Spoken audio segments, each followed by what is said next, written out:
जी हाँ, नमस्कार दोस्तों, ज्ञान अकेडमी में आपका स्वागत है। आज हम बात करने वाले हैं हमारे मॉडल पेपर की सीरीज़ में एक और नया पेपर, जिसमें आपके एग्ज़ाम में बनने वाले कुछ और महत्वपूर्ण क्वेश्चन को हम डिस्कस करेंगे। तो बने रहिए वीडियो में लास्ट तक और अगर आप हमारे यूट्यूब चैनल पर नए हैं, तो चैनल को सब्सक्राइब करिए। इस वीडियो को अपने दोस्तों के साथ शेयर ज़रूर करिए ताकि उनको भी इन मॉडल पेपर का फ़ायदा हो सके। चलिए फ्रेंड्स, अब हम बढ़ते हैं हमारे क्वेश्चंस की तरफ। उससे पहले कुछ महत्वपूर्ण दिवस है जो कि आपको ध्यान में रखना है क्योंकि इनसे रिलेटेड भी आपके एग्ज़ाम में क्वेश्चन बनते हैं। तो चलिए इनको देख लेते हैं। तो पहला जो आपका महत्वपूर्ण दिवस है या महत्वपूर्ण डेट है वो है 12 जनवरी। तो 12 जनवरी को राष्ट्रीय युवा दिवस मनाया जाता है और ये किसकी याद में मनाया जाता है? तो स्वामी विवेकानंद की स्मृति में यह दिवस मनाया जाता है। ये आपका ध्यान में रखना है क्योंकि ऐसा भी क्वेश्चन बन सकता है कि किसकी स्मृति में राष्ट्रीय युवा दिवस मनाया जाता है। अगली डेट देखिए। अगली महत्वपूर्ण डेट है वो है 24 जनवरी। 24 जनवरी को राष्ट्रीय अगली महत्वपूर्ण डेट है वो है 24 जनवरी और इस दिन राष्ट्रीय बालिका दिवस रूप में मनाते हैं। अगली महत्वपूर्ण डेट है वो है 29 अगस्त और इसको राष्ट्रीय खेल दिवस के रूप में मनाया जाता है। और राष्ट्रीय खेल दिवस किसकी स्मृति में मनाया जाता है? तो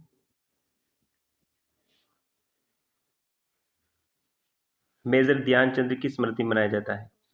मेजर ध्यानचंद की स्मृति में मनाया जाता है। ये इतनी इंफॉर्मेशन आपको ध्यान में रखना है। अगला है 14 सितंबर को हिंदी दिवस मनाया जाता है और 4 अक्टूबर को राष्ट्रीय एकता दिवस मनाया जाता है। यह किसकी स्मृति में मनाया जाता है? तो राष्ट्रीय एकता दिवस सरदार वल्लभ भाई पटेल का जन्मदिन था इस दिन। तो सरदार वल्लभ भाई पटेल के जन्म दिवस को राष्ट्रीय एकता दिवस के रूप में मनाया जाता है। तो ये सारी इन्फॉर्मेशन आपको ध्यान में रखनी है क्योंकि यहाँ से आपके एग्जाम में क्वेश्चन बन सकते हैं। चलिए फ्रेंड्स, अगला क्वेश्चन देखते हैं। Question number 2। केंद्र सरकार ने देश में 1 जुलाई 2024 से इंडियन पीनल कोड आईपीसी की जगह कौन सी नई संहिता लागू की है? यानी कि हमें बताना है कि आईपीसी की जगह पे कौन सी नई संहिता लागू की गई है या आईपीसी का नाम किस तरह से परिवर्तन किया गया है। ये भी आपके एग्जाम में क्वेश्चन बन सकता है। तो पहला ऑप्शन है भारतीय न्याय संहिता बीएनएस। दूसरा ऑप्शन है भारतीय नागरिक सुरक्षा संहिता बीएनएसएस। तीसरा ऑप्शन है भारतीय दंड संहिता और चौथा ऑप्शन है भारतीय साक्ष्य संहिता बीएसएस। तो अगर इस क्वेश्चन का करेक्ट आंसर आपको पता हो तो कमेंट बॉक्स में कमेंट करिए।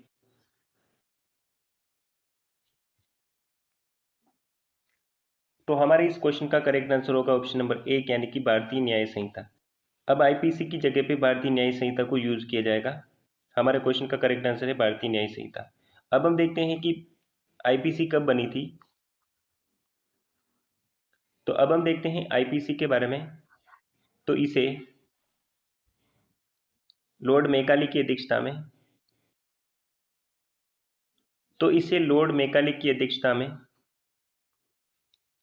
अध्यक्षता में गठित एक आयोग के एक आयोग की सिफारिश पर तैयार किया गया था। यानी कि एक आयोग बनाया गया था जिसके अध्यक्ष थे लॉर्ड मैकाले और उस आयोग ने आईपीसी को तैयार किया था। अब बात कर लेते हैं कि इसको लागू कब किया गया था। तो 1862 में भारत में आईपीसी को लागू किया गया था। अब हम देखते हैं कि भारत में कब परिवर्तन हुए थे और कुछ महत्वपूर्ण डेट है जो कि आपको याद रखनी है। तो 21 दिसंबर 2023 को भारतीय संसद ने इसको पास किया था और 25 दिसंबर इसके 4 दिन बाद यानी कि 25 दिसंबर 2023 को हमारे माननीय राष्ट्रपति ने इस पर सिग्नेचर किए थे। और इसको लागू कब किया गया था? तो 1 जुलाई 2024 को लागू किया गया था। तो ये भी आपके एग्जाम में क्वेश्चन बन सकते हैं, इनको भी आपको ध्यान में रखना है। चलिए फ्रेंड्स, अगला क्वेश्चन देखते हैं। Question number 3। 1920 ईस्वी में कांग्रेस ने असहयोग प्रस्ताव कहाँ पर पारित किया था? हमें बताना है कि असहयोग प्रस्ताव को कहाँ पर कौन से अधिवेशन में पारित किया गया था। तो पहला है अमृतसर में, दूसरा ऑप्शन है नागपुर में, तीसरा ऑप्शन है अहमदाबाद में और चौथा ऑप्शन है कलकत्ता में। तो अगर इस क्वेश्चन का करेक्ट आंसर आपको पता हो तो कमेंट बॉक्स में कमेंट करिए। तो हमारे इस क्वेश्चन का करेक्ट आंसर होगा ऑप्शन नंबर 4 यानी कि 1920 का जो कांग्रेस का अधिवेशन हुआ था वो हुआ था कलकत्ता में, और यहाँ पर असहयोग प्रस्ताव को पारित किया गया था, पास किया गया था। अगला क्वेश्चन है क्वेश्चन नंबर 4। 1935 का भारत सरकार अधिनियम क्यों महत्वपूर्ण है? हमें बताना है कि 1935 का जो भारत शासन अधिनियम लाया गया था वो किसके लिए जाना जाता है, क्यों महत्वपूर्ण है? तो पहला ऑप्शन देखते हैं, इसमें प्रांतीय देश शासन की व्यवस्था की गई थी। दूसरा ऑप्शन है, इसके द्वारा भारत में पहले निर्वाचन हुए थे। ऑप्शन नंबर 3 है, इसके द्वारा रियासतें समाप्त हुई थी।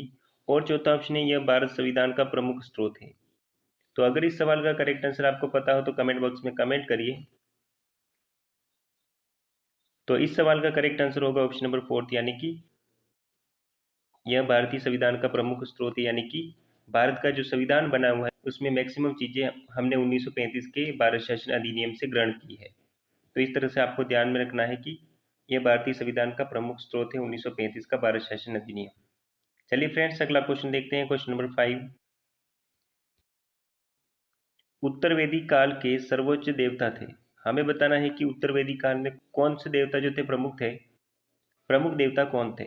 तो पहला ऑप्शन है प्रजापति, दूसरा ऑप्शन है विष्णु, तीसरा ऑप्शन है महेश और चौथा ऑप्शन है इंद्र।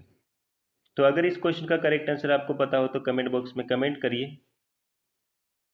तो हमारे इस क्वेश्चन का राइट आंसर होगा ऑप्शन नंबर 1, यानी कि उत्तर वैदिक काल में प्रमुख देवता थे प्रजापति। अगर ऐसा भी क्वेश्चन पूछा जा सकता है कि वैदिक काल में प्रमुख देवता कौन थे या ऋग्वैदिक काल में प्रमुख देवता कौन थे, यानी कि ऋग्वैदिक काल में प्रमुख देवता कौन थे, ऐसा भी क्वेश्चन आपके एग्जाम में बन सकता है। तो उसका आंसर होगा इंद्र, यानी कि 250 से अधिक बार इंद्र नाम का उल्लेख ऋग्वेद में किया गया है, यानी कि ऋग्वेद काल में, यानी कि 250 से अधिक बार इंद्र का वर्णन हमें ऋग्वेदिक काल में मिलता है। तो हमारा जो करेक्ट आंसर होगा कि ऋग्वेद काल में प्रमुख देवता कौन थे, तो इंद्र प्रमुख देवता थे ऋग्वेदिक काल में। तो इस तरीके से आपको ध्यान में रखना है। अगला क्वेश्चन देखते हैं, क्वेश्चन नंबर 6। चलिए फ्रेंड्स, अगला क्वेश्चन देखते हैं, क्वेश्चन नंबर 6। मदुरै या मदुरै नगर किन शासकों की राजधानी थी? हमें बताना है कि इनमें से कौन से शासकों की राजधानी मदुरै थी। पहला ऑप्शन है चेर, दूसरा ऑप्शन है चोल, तीसरा ऑप्शन है पांड्य और चौथा ऑप्शन है उपयुक्त सभी। तो अगर इस सवाल का करेक्ट आंसर आपको पता हो तो कमेंट बॉक्स में कमेंट करिए। तो हमारे इस क्वेश्चन का करेक्ट आंसर होगा ऑप्शन नंबर 3, यानी कि मदुरई जो राजधानी थी वो थी पांड्यों की राजधानी। पांड्यों की राजधानी थी मदुरई। और बाद में जब चोल वंश आया तो चोल राजवंश ने इस राजधानी को जीत लिया था बाद में। ठीक है, तो इस तरीके से आपको ध्यान में रखना है। अगर बात करें चोलों की राजधानी क्या थी इससे पहले, तो तंजावुर जो राजधानी थी वो चोलों की राजधानी थी। इस तरीके से आपको ध्यान में रखना है। अगला क्वेश्चन देखते हैं, क्वेश्चन नंबर 7। चलिए फ्रेंड्स, अगला क्वेश्चन देखते हैं, क्वेश्चन नंबर 7। 1857 की विद्रोह द्वारा हुआ सबसे महत्वपूर्ण परिवर्तन क्या था? हमें बताना है कि 1857 का जो विद्रोह हुआ उसके बाद में महत्वपूर्ण परिवर्तन क्या किया गया था। तो पहला ऑप्शन है सैन्य व्यवस्था में परिवर्तन हुआ, दूसरा ऑप्शन है अंग्रेजों के अत्याचार में कमी आई, तीसरा ऑप्शन है ईस्ट इंडिया कंपनी के शासन अंत हुआ और चौथा ऑप्शन है मुगल साम्राज्य का विघटन हुआ। तो अगर इस सवाल का राइट आंसर आपको पता हो तो कमेंट बॉक्स में कमेंट करिए। तो इस सवाल का राइट आंसर होगा ऑप्शन नंबर 3, यानी कि ईस्ट इंडिया कंपनी का जब 1857 का विद्रोह होता है तो ईस्ट इंडिया कंपनी का अंत हो जाता है भारत में, और भारत का जो सब साम्राज्य था वो उसके मालिक कौन बन जाता है, तो ब्रिटिश संसद ब्रिटिश संसद या वहाँ की जो रानी थी वो भारत के शासक बन जाते हैं। वहाँ की जो रानी थी वो भारत के शासक बन जाते हैं। तो इस तरीके से आपको ध्यान में रखना है कि 1857 की विद्रोह के द्वारा ईस्ट इंडिया कंपनी का भारत में अंत हो गया था पूर्ण रूप से। अगला क्वेश्चन है क्वेश्चन नंबर 8। अशोक की किस शिलालेख में कलिंग नरसंहार का वर्णन है? हमें बताना है कि कलिंग पर जो अशोक ने आक्रमण किया था तो उसका वर्णन हमें कहाँ पे मिलता है। तो पहला ऑप्शन है 10वें जो शिलालेख है उसमें, दूसरा ऑप्शन है 11वें शिलालेख में, तीसरा ऑप्शन है 12वें शिलालेख में और चौथा ऑप्शन है 13वें शिलालेख में। तो अगर इस सवाल का राइट आंसर आपको पता हो तो कमेंट बॉक्स में कमेंट करिए। तो हमारे इस सवाल का राइट आंसर होगा ऑप्शन नंबर 4, यानी कि 13वां जो शिलालेख है अशोक का, वहाँ पर हमें कलिंग विजय की जानकारी मिलती है। और यहीं से उसकी नीति परिवर्तन होके युद्ध विजय के स्थान पर दम्भ की नीति अपनाता है। दम्भ विजय की नीति उसके बाद में अपनाता है। तो इस तरीके से आपको ध्यान में रखना है। अगला क्वेश्चन देखते हैं, क्वेश्चन नंबर 9। अगला क्वेश्चन देखते हैं, क्वेश्चन नंबर 9। शुद्ध तांबे की अरबी सिक्के किस सुल्तान ने सर्वप्रथम जारी किए थे? हमें बताना है कि शुद्ध तांबे के सिक्के जो है कौन से शासक ने सर्वप्रथम जारी किए थे। पहला ऑप्शन है कुतुबुद्दीन ऐबक, दूसरा ऑप्शन है इल्तुतमिश, तीसरा ऑप्शन है रजिया सुल्तान और चौथा ऑप्शन है बलबन। तो अगर इस क्वेश्चन का करेक्ट आंसर पता हो तो आप कमेंट बॉक्स में कमेंट करिए। तो इस टाइप के क्वेश्चन पूछे जाते हैं एग्जाम में। तो हमारे इस क्वेश्चन का राइट आंसर होगा ऑप्शन नंबर 2, यानी कि इल्तुतमिश ने सर्वप्रथम शुद्ध तांबे के अरबी सिक्के जारी किए थे। अगला क्वेश्चन है क्वेश्चन नंबर 10। संयुक्त राष्ट्र संघ की स्थापना कब हुई थी? हमें डेट बताना है कि संयुक्त राष्ट्र संघ की स्थापना कब की गई थी। तो पहला ऑप्शन है 24 अक्टूबर 1945, दूसरा ऑप्शन है 24 अक्टूबर 1944, तीसरा ऑप्शन है 24 अक्टूबर 1943 और चौथा ऑप्शन है 24 अक्टूबर 1942। तो इस सवाल का राइट आंसर आप कमेंट बॉक्स में कमेंट करिए। तो हमारे इस सवाल का करेक्ट आंसर होगा ऑप्शन नंबर 1, यानी कि 24 अक्टूबर 1945 को संयुक्त राष्ट्र संघ की स्थापना हुई थी। और कहाँ पे हुई थी इसका राइट आंसर आप कमेंट बॉक्स में कमेंट करिए, नहीं तो वीडियो के लास्ट में हम आपको बताएंगे। चलिए फ्रेंड्स, अगला क्वेश्चन देखते हैं, क्वेश्चन नंबर 11। अगला क्वेश्चन है क्वेश्चन नंबर 11। लोकसभा अध्यक्ष की नियुक्ति कौन करता है? तो ऑप्शन देखते हैं। पहला ऑप्शन है राष्ट्रपति, दूसरा ऑप्शन है संसद के सभी सदस्य अपने में से, तीसरा ऑप्शन है प्रधानमंत्री और चौथा ऑप्शन है लोकसभा सदस्य अपने में से चुनते हैं। तो अगर इस सवाल का राइट आंसर आपको पता हो तो कमेंट करिए। तो हमारे इस क्वेश्चन का राइट आंसर होगा ऑप्शन नंबर 4, यानी कि लोकसभा के अध्यक्ष के बारे में बात होती है तो लोकसभा के सदस्य अपने में से ही किसी व्यक्ति को लोकसभा अध्यक्ष बनाते हैं। जब चुनाव संपन्न हो जाते हैं, जब देश में लोकसभा के चुनाव संपन्न हो जाते हैं, तो फर्स्ट बैठक में, जब लोकसभा की फर्स्ट बैठक होती है तो लोकसभा के सदस्य अपने में से किसी एक व्यक्ति को अध्यक्ष चुनते हैं। तो इस तरीके से अध्यक्ष को बनाया जाता है। अगला क्वेश्चन देखते हैं। अगला क्वेश्चन है क्वेश्चन नंबर 12। लोकसभा अध्यक्ष को कौन हटा सकता है? हमें बताना है कि लोकसभा अध्यक्ष को कौन हटाता है। पहला ऑप्शन है राष्ट्रपति, दूसरा ऑप्शन है लोकसभा का उपाध्यक्ष, तीसरा ऑप्शन है प्रधानमंत्री और चौथा ऑप्शन है लोकसभा प्रस्ताव पारित करके। तो अगर इस सवाल का राइट आंसर पता हो तो कमेंट बॉक्स में कमेंट करिए। तो जैसे कि हमें पता है कि लोकसभा के जो अध्यक्ष होते हैं उनका चुनाव कौन करता है, तो लोकसभा के सदस्य अपने में से ही किसी व्यक्ति को चुनते हैं। तो उसी तरह से अगर इनको हटाना हो तो उनको हटाने का काम भी लोकसभा के प्रस्ताव द्वारा किया जाता है। तो अगर इनको हटाना है तो उसका काम भी लोकसभा के प्रस्ताव द्वारा किया जाता है। तो ये आपको ध्यान में रखना है। चलिए फ्रेंड्स, अगला क्वेश्चन देखते हैं, क्वेश्चन नंबर 13। संसद के दोनों सदनों का संयुक्त अधिवेशन आहूत किया जाता है जबकि किसी धन विधेयक में राज्यसभा के संशोधन को लोकसभा को स्वीकार नहीं हो। दूसरा ऑप्शन है किसी संविधान संशोधन विधेयक पर दोनों सदनों में मतभेद हो। तीसरा ऑप्शन है राष्ट्रपति के विरुद्ध महाभियोग प्रस्ताव को पास करना हो और चौथा ऑप्शन है किसी साधारण विधेयक में संशोधन पर दोनों सदनों में मतभेद उत्पन्न हो। तो अगर आपको इस क्वेश्चन का राइट आंसर पता हो तो कमेंट बॉक्स में कमेंट करिए। तो हमारे इस क्वेश्चन का करेक्ट आंसर होगा ऑप्शन नंबर 4, यानी कि अगर किसी साधारण विधेयक के मामले में दोनों सदनों के बीच में मतभेद उत्पन्न होता है तो वहां पर संयुक्त अधिवेशन बुलाया जाता है। और उसकी अध्यक्षता कौन करता है? तो लोकसभा के जो अध्यक्ष होते हैं वो उसकी अध्यक्षता करते हैं। बाकी धन विधेयक का मामला, संविधान संशोधन का मामला या फिर जो राष्ट्रपति के विरुद्ध में जो महाभियोग लाया जाता है वो दोनों सदनों में अलग अलग पारित होना आवश्यक होता है। तो हमारा ऑप्शन नंबर 4 करेक्ट आंसर है। चलिए फ्रेंड्स, अगला क्वेश्चन देखते हैं। अगला क्वेश्चन है क्वेश्चन नंबर 14। कोई व्यक्ति भारत का राष्ट्रपति केवल 2 बार चुना जा सकता है ऑप्शन नंबर 2 दोबारा चुनाव नहीं लड़ सकता। ऑप्शन नंबर 3 कितनी ही बार पुनर्निर्वाचित हो सकता है। और ऑप्शन नंबर 4 केवल केवल 3 बार चुना जा सकता है। तो हमारे इस क्वेश्चन का अगर करेक्ट आंसर आपको पता हो तो कमेंट बॉक्स में कमेंट करिए। तो इस क्वेश्चन का राइट आंसर होगा ऑप्शन नंबर 3, यानी कि कितनी ही बार पुनर्निर्वाचित हो सकता है। यानी कि कोई पाबंदी नहीं है राष्ट्रपति बनने के लिए कि केवल एक बार, केवल 2 बार। तो आप अगला क्वेश्चन है, कब और किस संशोधन में मताधिकार की आयु 21 से 18 वर्ष की गई थी। हमको संविधान संशोधन के बारे में बताना है। तो पहला ऑप्शन है 1961 में 61वें संविधान संशोधन द्वारा।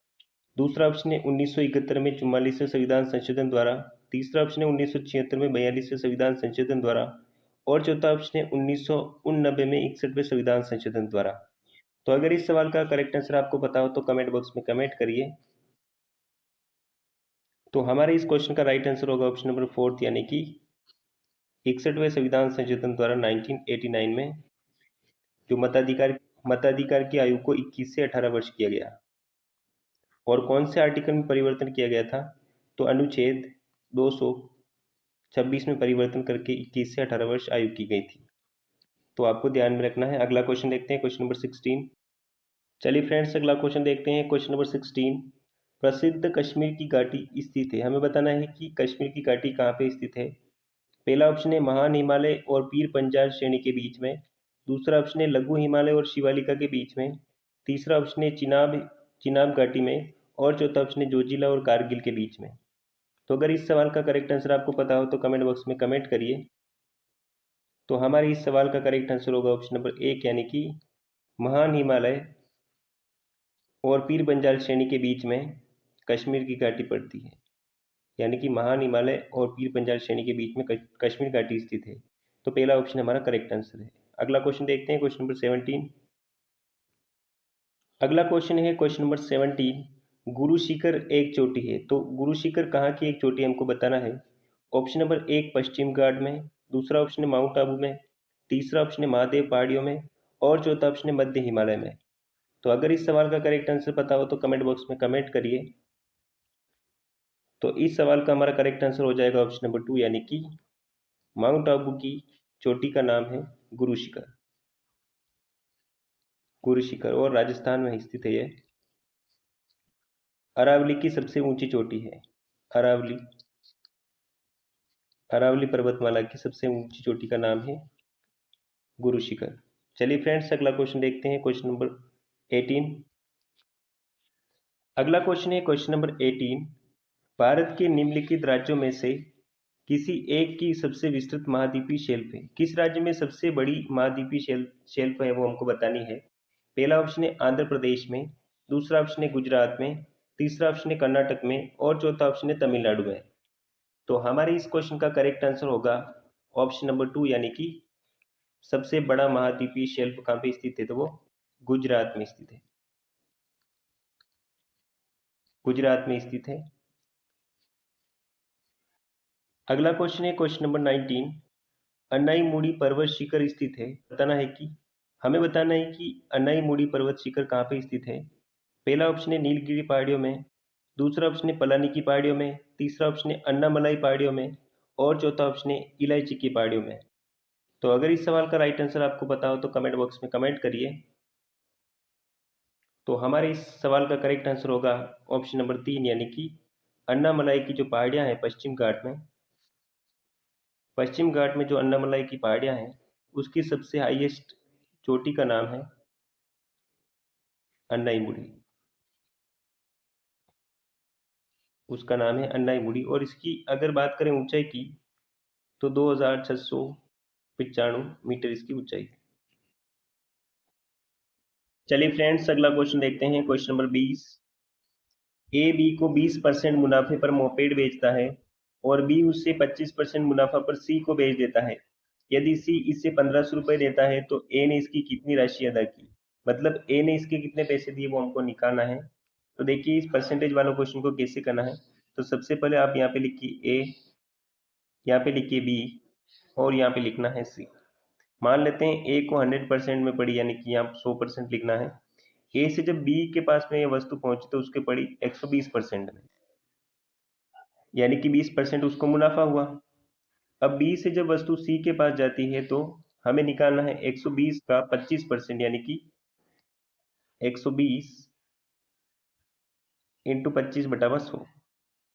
तो यहाँ से हमारे पास में आ जाएगा, जब 25 आप 12 गुणा करोगे तो आएगा, तो यहाँ से आपके पास में आएगा 30%, और 30 को जब आप 120 में ऐड करोगे तो आपके पास में आंसर आएगा 150%। यानी कि सी को वह वस्तु 150% में पड़ी, और सी ने इसके कितने पैसे दिए थे, तो 1500 रुपये दिए थे। यानी कि हमारा जो आंसर होगा वो होगा 150% बराबर 1500 रुपये। और यहाँ से जब आप 1% का मान निकालोगे तो आपके पास में आंसर आएगा 1500 बटा 150। तो जब 1500 में 150 का भाग दोगे तो आपके पास में आंसर आएगा 10, यानी कि 1% हो गया 10 के बराबर। और जो ए को वस्तु पड़ी थी वो 100% में पड़ी थी, तो 1% बराबर 10 आ रहा है, तो 1% बराबर 10 है, तो 100% निकालने के लिए 100 को इंटू करवा देंगे हम, यानी कि 10 इंटू 100, तो आपके पास में आंसर आएगा 1000। तो ए ने उस वस्तु की 1000 रुपये दिए थे, यानी कि ऑप्शन नंबर 2 जो है हमारा करेक्ट आंसर है। तो इस तरीके से परसेंटेज वालों क्वेश्चन को हल किया जाता है। चलिए फ्रेंड्स, अगला क्वेश्चन देखते हैं, क्वेश्चन नंबर 21। चलिए फ्रेंड्स, अगला क्वेश्चन देखते हैं, क्वेश्चन नंबर 21। इसमें बेमेल को हमें चिन्हित करना है, यानी कि ऐसी संख्या जो भिन्न हो उसको हमें निकालना है। तो देखिए कैसे करते हैं। तो हमें निकालना है, 13 से बना है 156, 12 से बना है 144, 15 से बना है 180, और 16 से बना है 176। तो ये कैसे बना है, यानी कि 13 को किस संख्या से गुणा करवाते हैं, तो 156 बनता है। तो 13 इंटू 12 करोगे तो आपके पास में आंसर आएगा 156। अगली संख्या 12 इंटू 12 करोगे तो आपके पास में आंसर आएगा 144, 144। अगली संख्या 15 से बनाना है 180, तो 15 इंटू 12 करोगे तो आपके पास में आंसर आएगा वो है 180। और अगली संख्या है वो 16 से बना है 176, तो 16 इंटू 11 करोगे तो आपके पास में आंसर आएगा 176, यानी हमारा जो करेक्ट आंसर होगा। बाकी सब में हमने 12 से गुणा करवाया है, और यहाँ पे हमने 11 से गुणा करवाया, यानी कि और यहाँ पे हमने 11 से गुणा करवाया, तो हमारा जो करेक्ट आंसर होगा वो होगा 176, यानी कि ऑप्शन नंबर 4 हमारा राइट आंसर है। चलिए फ्रेंड्स, अगला क्वेश्चन देखते हैं, क्वेश्चन नंबर 22। चलिए फ्रेंड्स, अगला क्वेश्चन, क्वेश्चन नंबर 22। यहाँ पे भी हमको बेमेल को चिन्हित करना है, यानी कि जो अलग रूल को फॉलो करके जो ऑप्शन बना है वो हमारा आंसर होगा। तो देखिए इस क्वेश्चन को कैसे करना है। हमें निकालना है कि जेड ए वाई बी कैसे बना है, टी एस जी एच कैसे बना है, एक्स सी डब्ल्यू डी कैसे बना है, वी ई यू एफ कैसे बना है। तो हमें देखना है कि जेड ए वाई बी कैसे बना है, हमें देखना है कि टी एस जी एच कैसे बना है, हमें देखना है कि एक्स सी डब्ल्यू डी कैसे बना है, और लास्ट में हमारा है वी ई यू एफ कैसे बना है। तो देखिए y में, तो z में से आप एक माइनस करोगे तो आपके पास में आएगा y, और a में आप प्लस a करोगे तो आपके पास में आएगा b। उसी तरीके से अंतिम ऑप्शन देखिए, जब आप v में माइनस a करोगे तो आपके पास में आएगा u, और e में प्लस 1 करोगे तो आपके पास में आएगा f। इसी तरीके से x में माइनस a करोगे तो आपके पास में आएगा w, और c में प्लस 1 करोगे तो हमारे पास में आएगा d। और अगर आप इस ऑप्शन ऑप्शन नंबर 2 को देखोगे तो आपके पास में आएगा, टी में से आपको -13 करना पड़ेगा तो आपके पास में आएगा, यानी कि माइनस के 13 करोगे तो आपके पास में आएगा जी, और एस में +11 करोगे तो आपके पास में आएगा एच। यानी कि हमारा जो डिफरेंट ऑप्शन बना वो कौन सा है, ऑप्शन नंबर 2, यानी कि हमारा करेक्ट आंसर है ऑप्शन नंबर 2। बाकी सब में -1 +1 हो रहा है, और इसमें -13 और +11 हो रहा है, यानी कि ऑप्शन नंबर 2 हमारा करेक्ट आंसर है। तो इस तरीके से ऐसे सवालों को हल किया जाता है। अगला क्वेश्चन देखते हैं, क्वेश्चन नंबर 23। अगला क्वेश्चन देखते हैं, क्वेश्चन नंबर 23। चंदा का जन्म 12 अक्टूबर 1965 को हुआ है, और उसका भाई उससे 2 वर्ष 27 दिन बड़ा है। यदि चंदा का जन्म सोमवार को हुआ था तो उसके भाई का जन्म किस दिन हुआ है। उसके भाई का जन्म हुआ था तो कौन सा वार था। तो ऑप्शन देखते हैं, पहला ऑप्शन है सोमवार, दूसरा ऑप्शन है शनिवार, तीसरा ऑप्शन रविवार, और चौथा ऑप्शन है मंगलवार। तो जब भी कैलेंडर का क्वेश्चन, तो सबसे पहला काम होता है आपको विषम दिन निकालना है। तो विषम दिन कैसे निकालोगे? तो 12 अक्टूबर 1965 से जब 12 अक्टूबर 1966 तक जाओगे, तो क्योंकि यह एक अलीप वर्ष है यानी कि यहाँ पे बढ़ेगा प्लस का एक दिन। आगे देखिए, जब आप 12 अक्टूबर 1966 से 12 अक्टूबर 1967 तक जाओगे तो आपके पास में बढ़ेगा यहाँ पे भी प्लस का एक दिन, क्योंकि यहाँ पे भी लीप वर्ष नहीं आ रहा है। तो हमारे पास में 2 दिन तो ये बचे, तो 2 साल हमने ऐड कर लिया, तो उसके बाद में हमारे पास बचे प्लस के 2 विषम दिन प्लस और 27 दिन और बड़ा है, तो हमारे पास में हो जाएंगे टोटल विषम दिनों की संख्या 29। और 29 में जब आप 7 का भाग दोगे तो आपके पास में आंसर आएगा प्लस का 1, यानी कि शेष बचा हमारे पास में प्लस का 1, यानी कि विषम दिनों की संख्या हमारे पास में बची वो है प्लस का 1। और सोमवार के बाद में एक दिन होता है, वो होता है मंगलवार, यानी कि हमारे इस क्वेश्चन का राइट आंसर होगा ऑप्शन नंबर 4। तो इस तरीके से कैलेंडर वाले क्वेश्चन को हल किया जाता है विषम दिन को निकाल करके। अगला क्वेश्चन है क्वेश्चन नंबर 24। रामकृष्ण मिशन के संस्थापक थे। तो पिछले कई सारे मॉडल पेपर में इस क्वेश्चन को हम डिस्कस कर चुके हैं। पहला ऑप्शन राधा कृष्ण, दूसरा ऑप्शन है रामकृष्ण, तीसरा ऑप्शन है विवेकानंद और चौथा ऑप्शन है दयानंद सरस्वती जी। तो इस क्वेश्चन का करेक्ट आंसर आप कमेंट बॉक्स में कमेंट करिए, क्योंकि पिछले कई सारे पेपर में हम इस क्वेश्चन को हल करवा चुके हैं। तो अगला क्वेश्चन देखते हैं, क्वेश्चन नंबर 25।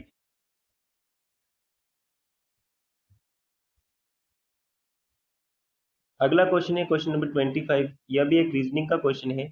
यहाँ पे 2 रिक्त स्थान हमको दे रखे हैं, यानी कि 2 सीरीज यहाँ पर मिक्स है, इसको हमें सोल्व करना है। तो देखिए 20 से बना है 19, 19 से बना है 17, 17 से बना है 14 और 14 के बाद में कौन सी संख्या आएगी वो हमें यहाँ पे लिखनी है। उसी तरीके से 20 से बना है 16, 16 से बना है 13, 13 से बना है 11 और अगली संख्या कौन सी आएगी वो हमको निकालना है यहाँ पे। तो देखिए 20 में से आप -1 करोगे सबसे पहले तो आपके पास में आएगा 19, 19 में से -2 करोगे तो आपके पास में आएगा 17, 17 -3 करोगे तो आएगा 14। अगली बार हमको करना पड़ेगा माइनस का 4, तो हमारे पास में 14 - 4 यानी कि 10 आएगा। एक संख्या तो हमने निकाल ली, वो रही 10।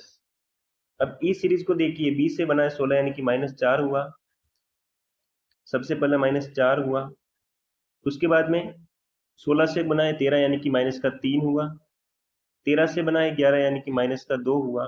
अगली संख्या होगी -1, यानी कि जब आप 11 में से माइनस को 1 करोगे तो आएगा आंसर 10, यानी कि हमारा आंसर आया 10 10। और कौन से ऑप्शन में 10 10 आंसर, यानी कि ऑप्शन नंबर 1 जो है हमारा करेक्ट आंसर है। तो इस तरीके से ऐसे सवालों को हल किया जाता है। जब 2 सीरीज मिक्स होती है तो उसको इस तरीके से सोल्व किया जाता है। चलिए फ्रेंड्स, अगला क्वेश्चन देखते हैं, क्वेश्चन नंबर 26। शंभू मीरा का भाई है। यदि शीला, जो मीरा की बहन है, रमेश की भतीजी हो, तो शंभू का रमेश से क्या संबंध है? हमें बताना है कि शंभू का रमेश से क्या रिश्ता है। तो देखिए इस क्वेश्चन को कैसे करना है। तो सबसे पहले हम दिखाते हैं कि शंभू मीरा की बहन है, यानी कि यहाँ पे रहा शंभू, शंभू की बहन है मीरा। यदि शीला, जो कि मीरा की बहन है, यानी कि मीरा की एक बहन और है जिसका नाम है शीला, यानी कि मीरा की एक बहन और है जिसका नाम है शीला। तो इस तरीके से दिखा दिया। यह जो शीला है वो रमेश की भतीजी है, यानी कि यहाँ पे कोई रमेश होगा। अब ये रमेश की भतीजी है और ये तीनों भाई बहन हैं। मीरा भी रमेश की भतीजी हुई और रमेश उसका हुआ भतीजा, यानी कि ऑप्शन नंबर 2 जो है हमारा करेक्ट आंसर है। ब्लड रिलेशन वाले क्वेश्चन को इस तरीके से सरल करना है। ऑप्शन नंबर 2 हमारा करेक्ट आंसर है। चलिए फ्रेंड्स, अगला क्वेश्चन देखते हैं, क्वेश्चन नंबर 27। Question number 27। यदि 14 अप्रैल के परसों के 2 दिन बाद सोमवार पड़ता है, तो इस महीने की अंतिम तारीख को कौन सा वार होगा? वो हमको निकालना है कि लास्ट तारीख को कौन सा वार होने वाला है। तो देखिए इस क्वेश्चन को कैसे करना है। तो सबसे पहले आप यहाँ पे लिखिए 14 अप्रैल। 14 अप्रैल के परसों के दिन, यानी कि 14 अप्रैल के एक दिन बीच में और एक दिन निकलेगा तो फिर आएगा 16 तारीख, यानी कि परसों के दिन 16 तारीख हुई। 16 तारीख के 2 दिन बाद, यानी कि 17, 18 और 19 तारीख को हमारे पास में आ रहा है सोमवार, यानी कि 19 तारीख को है वो है सोमवार। अब हमें निकालना है कि इस महीने की लास्ट तारीख को कौन सा वार होगा? तो अप्रैल में जो दिन होते हैं वो होते हैं 30, दिनों की संख्या होती है 30। तो 19 तारीख के बाद वापस आएगा 26 तारीख को, 7 ऐड करोगे तो 26 तारीख को वापस से सोमवार। उसके बाद में आएगी 27 तारीख, उसके बाद में आएगी 28 तारीख, उसके बाद में आएगी 29 तारीख, और उसके बाद में आएगी 30 तारीख। और हमें निकालना है कि 30 तारीख को कौन सा वार होगा। तो 26 तारीख को सोमवार था, तो 27 को मंगलवार, 28 को बुधवार, 29 को गुरुवार और 30 को शुक्रवार। तो हमारा इस क्वेश्चन का राइट आंसर होगा ऑप्शन नंबर 4 यानी कि शुक्रवार। तो इस तरीके से कैलेंडर वाले क्वेश्चन को हल करना है। कैसे भी आपको क्वेश्चन पूछा जा सकता है एग्जाम में, आपको कंफ्यूज करने के लिए ऐसे क्वेश्चन पूछे जाते हैं।